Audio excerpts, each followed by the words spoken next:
Seruan terbuka kepada bangsa Aceh. Assalamualaikum warahmatullahi wabarakatuh. Bismillahirrahmanirrahim.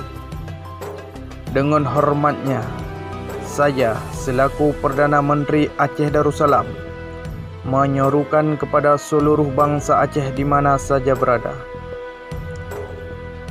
memanjatkan doa kepada Allah yang Maha Kuasa.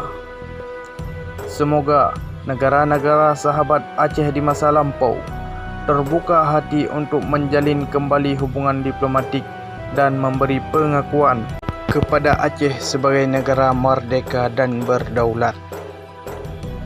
Sebagaimana disampaikan dalam surat diplomatik Perdana Menteri Negara Aceh Darussalam pada 18 Maret yang lalu.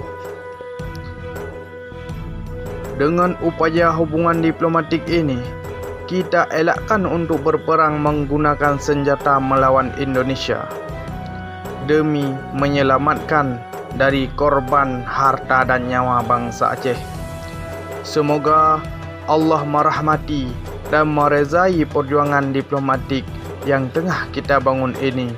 Amin ya Rabbal Alamin. Dr. Haji Yusra Habib Abdul Ghani SH, Perdana Menteri Aceh Darussalam.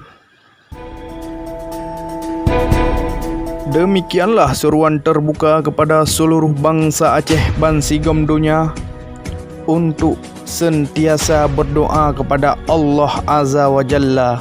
Semoga Allah memudahkan perjuangan ini dan didekati dengan kemenangan. Amin, amin ya Rabbal Alamin.